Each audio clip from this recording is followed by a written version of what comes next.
अस्सलाम वालेकुम। उम्मीद है जी सब लोग खैरियत से होंगे। अच्छा, ये कनाडा के वीज़े के बारे में मैंने बताना था जो मेरा लगा था तकरीबन 4 माह पहले।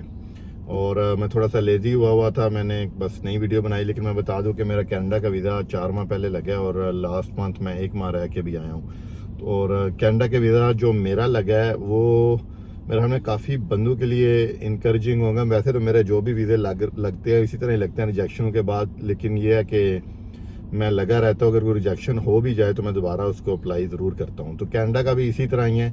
अगर किसी बंदे की रिजेक्शन हुई है तो वो मैं तरीकाकार बताता हूँ जो मैंने किया है, मे भी आप लोगों के लिए भी ईजी होगा इसको समझना।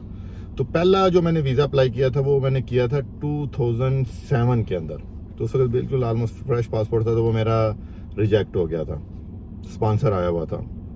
उसके बाद फिर मैंने 2019 में अप्लाई किया था। उस वक्त मेरे छोटे मोटे दूसरे वीज़े लगे हुए थे, लेकिन साथ में 2 शेंजन और एक यूएसए का वीज़ा था जो अभी यूज़ नहीं किया था, तो वो मेरी रिजेक्शन फिर आ गई। उसी के 1 माह बाद मैंने दोबारा किया। मैंने समझा शायद मैंने कोई इतना अच्छा अप्लाई नहीं किया ऑनलाइन, तो मैंने फिर पेपर वीज़ा, पेपर डॉक्यूमेंट्स उसको सबमिट करते थे तो वो मैंने कर दिया, लेकिन वो भी रिजेक्ट होके आ गया। तो मैंने फिर ये किया कि उस वक्त मैंने GCMS नोट्स मंगवाए इसके। तो GCMS नोट्स में उन्होंने लिखा हुआ था कि लिमिटेड ट्रैवल हिस्ट्री है आपकी, और सिर्फ 2 शेंजन वीज़ाज हैं और एक अनयूज्ड यूएसए वीज़ा है। तो मेरे लिए सरप्राइजिंग था। मैंने कहा शायद मैं यूएसए का वीज़ा यूज़ करूं तो फिर चांस बन जाएगा। फिर मैंने यूएसए का ट्रैवल करके आया और उसके बाद कोविड आ गया। कोविड के बाद फिर मैंने स्पॉन्सर मंगवाया कज़न से और मैंने 2022 में दोबारा अप्लाई किया।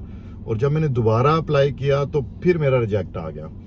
तो फिर मैंने GCMS नोट्स मंगवाए, तो उसमें इस दफ़ा ये था कि ट्रैवल हिस्ट्री भी अच्छी है, फाइनेंशियल भी है, लेकिन आपके रिलेटिव्स हैं उधर, तो आप इसलिए वापस नहीं आएंगे। हमें डाउट है कि आप वापस नहीं आएंगे। तो फिर मैं लिखता अब इसका मैं क्या हल निकालूं। उसके लिए फिर ये भी मैंने 2023 के बिल्कुल स्टार्ट में मैंने अप्लाई किया, तो मेरा वीज़ा लग गया। लेकिन उसमें मैंने एक चीज़ की, क्योंकि लास्ट जो GCMS नोट्स थे उनमें उन्होंने लिखा हुआ था कि आपके रिलेटिव्स हैं इसलिए आप वापस नहीं आएंगे। तो मैंने सोचा कि मैं भी रिलेटिव से कोई स्पॉन्सर मंगवाता ही नहीं हूँ। मैंने होटल बुकिंग साथ लगाई और बाकी वही डॉक्यूमेंट्स वगैरह साथ लगाए। और इस दफ़ा मेरी वैसे प्रोफाइल भी ज़्यादा स्ट्रांग थी, इसमें ऑस्ट्रेलिया और UK भी ऐड ऑन हुआ था वीज़ा के अंदर। तो इस दफ़ा वीज़ा लग के आ गया। तो मैंने एक चीज़ देखी कि अगर आप कनाडा का वीज़ा आप लोग का रिजेक्ट होता है तो आप मेक श्योर करें कि GCMS नोट्स हर सूरत में मंगवाएं। GCMS नोट्स वो होते हैं जो कि आपका जो वीज़ा ऑफिसर है वो अपनी उधर फॉरेन ऑफिस को जो भी रिपोर्ट करता है वो सारे नोट्स होते हैं। वो कोई भी जो कनेडियन नेशनल है आपके बिहाफ पे $5 पे करके वो रिपोर्ट मंगवा सकता है। उससे आपको ज़्यादा बेहतर अंदाज़ा हो जाता है कि रीज़न क्या थी आपकी रिजेक्शन की। तो उस तरीके से जो भी रीज़न हो आप उसको एड्रेस करके दोबारा वीज़ा अप्लाई कर सकते हैं। 1 या 2 दफ़ा की प्रैक्टिस के बाद आपको ज़्यादा बेहतर अंदाज़ा हो जाता है, क्योंकि सारी बात है वो जो रीज़न आपको स्पेसिफिक दे रहे हैं अगर आप उसको ख़त्म करते हैं तो उन्हें भी सारा रिकॉर्ड उनके पास अपडेट होता है। मैंने GCMS नोट्स जो हैं वो ऑलमोस्ट 40 पेजेस की पूरी रिपोर्ट आती है आपके पास। इसका मतलब है कि वो इतना थॉरोली हर चीज़ को उन्होंने चेक किया होता है।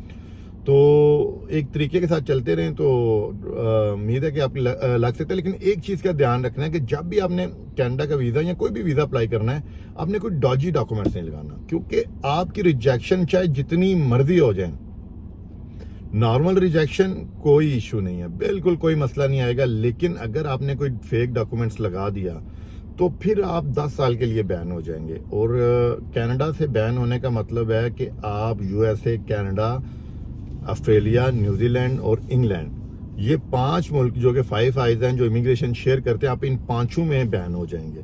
तो इसलिए फेक डॉक्यूमेंट्स बिल्कुल नहीं लगाएं। और आम रिजेक्शन हो रही है तो होने दें, कोई मसला नहीं है। वीज़ा ऑफिसर का काम है वीज़ा देना, आपका काम है वीज़ा अप्लाई करना। आप करते रहें, अपने केस को हर दफ़ा बेहतर से बेहतर करें। जिस तरह मेरी एक स्ट्रेटजी लाजमी रही है किसी भी वीज़ा के लिए, अमेरिका के लिए भी यही थी कि मैं हर दफ़ा जब भी मैं अप्लाई करता था मैं कहीं ना कहीं ट्रैवल करके आता था। नेक्स्ट ट्रैवल का जब मैं प्लान करता था मैं USA का करता था, वो नहीं होता था फिर मैं कहीं चला जाता था, फिर आके अप्लाई करता था। तो चार दफ़ा मेरा वो भी रिजेक्ट हुआ था, 5वीं दफ़ा जाके लगा था। तो वीज़ा की रिजेक्शंस तो होती रहती हैं, कोई बड़ी बात नहीं, डिसअपॉइंट होने वाली तो बात ही नहीं होती कि वीज़ा रिजेक्ट हो गया तो अब क्या होगा, दोबारा लग जाएगा वीज़ा। लेकिन सिर्फ यही एक जो मैं पॉइंट आपको बता रहा हूँ کہ کسی صورت میں بھی فیک ڈاکومنٹس نہیں لگانا، چاہے جتنا مرضی آپ کو کوئی بندہ فورس کرے کہ اس سے ہو جائے گا، کیونکہ اگر خدا نہ خواستہ اس میں کوئی پرابلم آئی تو پھر آپ سمجھ لیں کہ لائف ٹائم ہی 10 سال کیا، پھر اب لائف ٹائم ہی ایک قسم کا ہو جاتا ہے، وہ دوبارہ ویزا ملنا بہت مشکل ہوتا ہے۔ تو یہ دیکھیں جی، میرا بھی لگ گیا تھا، تو میں تو ٹریول کر کے بھی آ چکا ہوں، تو انشاءاللہ جی ہوپ فلی اللہ تعالیٰ بہتر کرے، آپ لوگ بھی اپلائی کریں۔ لیکن وہ فریش پاسپورٹ کی اگلے دن بھی میں نے ایک چھوٹی سی ویڈیو بنائی تھی، اگر آپ کی پروفائل سٹرانگ ہے تو کینیڈا کا ویزا اپلائی کریں، ورنہ اگر آپ کو شوق ہے تو بے شک پھر ایک دفعہ اپلائی کر کے چانس لے کے دیکھ لیں، لیکن فریش پاسپورٹ پہ یا بہت ہی لو پروفائل کے اوپر کینیڈا کا ویزا انتہائی ڈیفیکلٹ ہے۔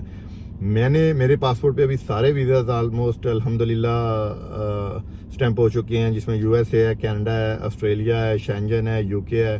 تو میرے خیال میں مجھے جو سب سے زیادہ مشکل لگا ہے وہ کینیڈا کا ویزا لگا ہے، کیونکہ پیپر ویزا بیس ہے اور آپ نے ڈاکومنٹس کرنا ہے، لیکن وہ اتنی جلدی ویزا ایشو نہیں کر رہے۔ تو آپ بھی اگر دیکھیں اس حساب سے آپ اپنی پروفائل کو ریڈی کریں، تو امید ہے کہ انشاءاللہ تعالیٰ اللہ تعالیٰ بہتری کرے گا۔